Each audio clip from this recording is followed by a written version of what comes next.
As a locomotive engineer since April of 2000, one of my favorite all-time locomotives to operate is definitely the SD40-2. Keep watching and I'll show you how I got this Proto SD40-2 set up to run just like the real thing. Being a locomotive engineer, as soon as I was skilled engineering, came out with these Proto Throttles, I knew I had to get my hands on one. They're just basically a miniature control stand that fits in the palm of your hand. And what I do is I set up the decoders on all my locomotives to operate with my Proto Throttle. And I also have the Proto Throttle program to work more like a real control stand on a real locomotive. So the first thing I want to do is I'm going to turn it on, and I'm going to turn this engine on. I've already got it dialed in. Now I have the settings on the locomotive set up to work with this Proto Throttle. If you look here, here's the front headlights. I'm going to turn it on to dim. I can make it brighter, and I can turn the ditch lights on. I can also do the rear light, same way. You see that? I dimmed it.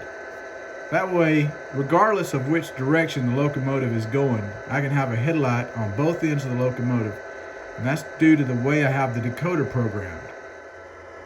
Now I use one of these devices made by AccuTrack, or Model Railroad Technologies, to figure out the speed on each locomotive and help me program it. So what I want to do is on the Proto Throttle, it's got 8 notches, idle and 8 notches, just like a real locomotive.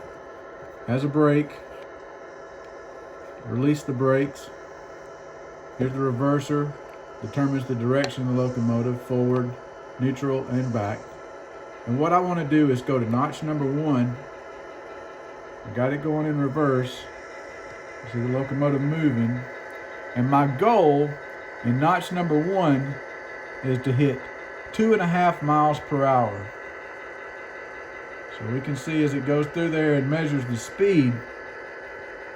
Let's see what it comes up to.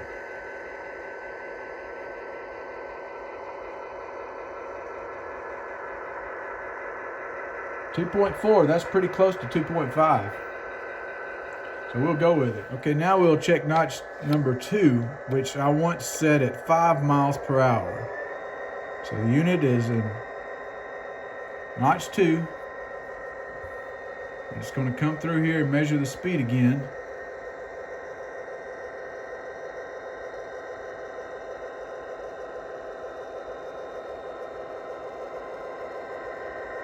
.9. That's really close. Close enough. Okay, now I want to hit notch number 3 at 8 miles an hour. So I move the throttle over to notch number 3. Let's see how fast it goes through there. 7.9. So close, but close enough. Okay, at notch number 4, I want to hit 10 miles per hour. 1, 2, 3, 4. And notch number 4.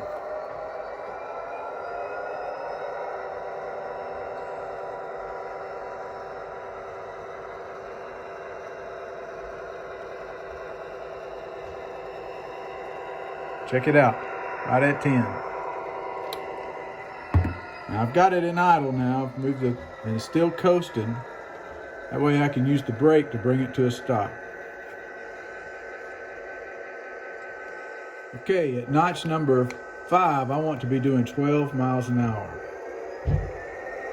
So here it is at notch number 5. I've got the acceleration value set up to where it loads up just like a real SD40-2. 12. Okay, at notch number 6, I want to be doing 14 miles an hour. So here it comes.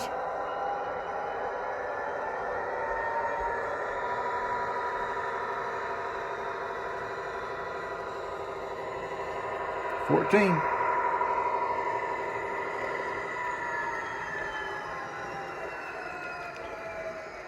See how it's coasting? I just have it in idle, no brake on yet. So I'll put the brake on and bring it to a stop. Okay, now we're going to go all the way to notch number 7. Want it to do 16 miles per hour. Let's see how it does.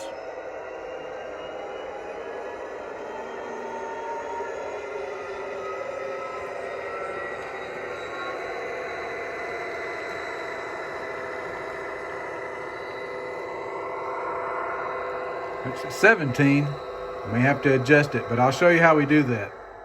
All right, one thing I want to do, I want to max out my speed on my locomotives at 18 miles an hour. There's all the way to notch number 8. And let's see how well it does. You can see how fast 18 scale mile an hour really is. And it's pretty fast. It's fast enough for a model railroad anyway. 18. So I've got the locomotive set up on the programming track, and it's hooked to an ESU Loc programmer, which is connected to this older laptop. And right here you can see I have everything in. I've got the sound file uploaded on it already. So one of the things I do is change the address on the locomotive. It's 3019. These are the functions that I want to activate whenever the engine is in a consist. So I check box F5, F6, F7, and F8. Next up is the brake settings. And on a select, an older select, I go down to the dynamic brake settings and I change this number to 40, which enables the engine to stop in 10 seconds. Here it is right here. 40, able to 10 seconds to bring it to a stop when you apply the brake. Next, I go up to driving characteristics up at the top of the page. I want it to take 25 seconds to get from stop to maximum speed, and that's a good judgment for an SD40-2. The brake time, I max out at 2:55. Next up is function map. This is the one that takes the most time. On F0, you ignore the direction. That way you can have the front headlight on regardless of whether it's going forward or reverse. So I have it only designated as the front light. I move the rear light to down to F10. Right there. So F1 is the bell, F2 is the horn, F3 is the front headlight dimmer, F4 is the front ditch lights, F number 5 is drive hold, F number 6 is the independent brake, F7 is the dynamic brake, F8 is the sound on and off, F number 9 is the coupler sound, F10 is the rear headlight, and F11 is the rear headlight dimmer. If I have rear ditch lights, I'll put them on F12. In this case, I put the radiator noise on F12. Here we go with the function outputs. This just lists is how you can change the ditch lights from flashing to on. If you want to just do like a Union Pacific locomotive or BNSF locomotive where they don't alternate or flash, this is where you go in and change that. Okay, next up is this motor settings, and this is where I'm going to max out the speed. Now, I had to figure out what the maximum speed is to hit 18 miles an hour. On this unit, it's 50. It varies on the model and manufacturer. You just have to play around with it until you figure out what that maximum speed is. If you're going to say max your speed out on your locomotives at 18 scale miles an hour like I did, I used the user-defined speed curve. And so this is just for each, you go into each index. That's number 2, I got set at 20. Number 3 is at 40. Number 4 is 58. Number 5 is 75.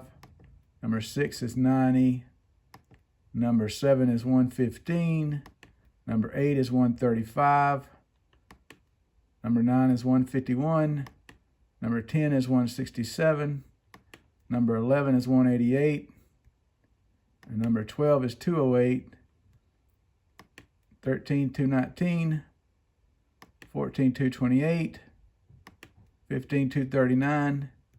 And 16 through 28, I've got it 255.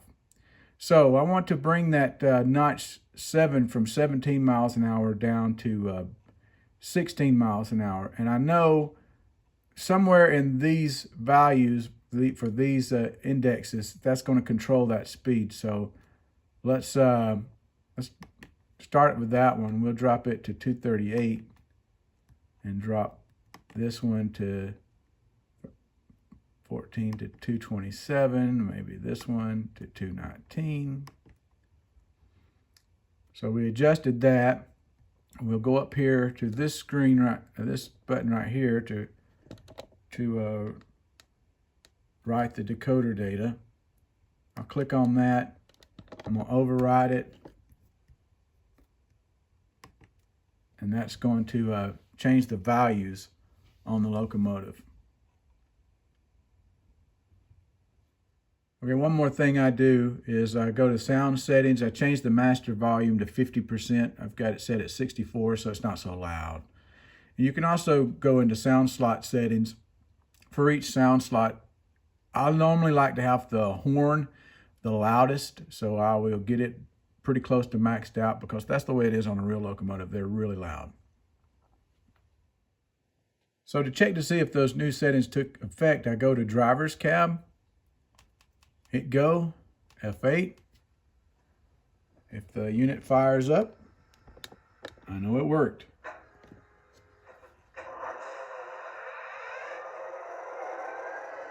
All right, I've got the unit back on the layout again. We're going to try that notch 7 and see if we can hit that 16 miles per hour.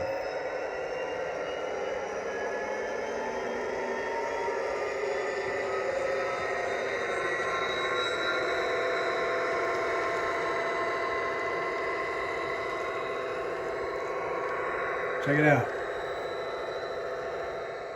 So that, folks, is how I have my locomotive set up. These Kato units may not have all the detail from the newer stuff. Man, do they have a smooth running motor. This is a great running engine. And it's served good on the Seaboard Central.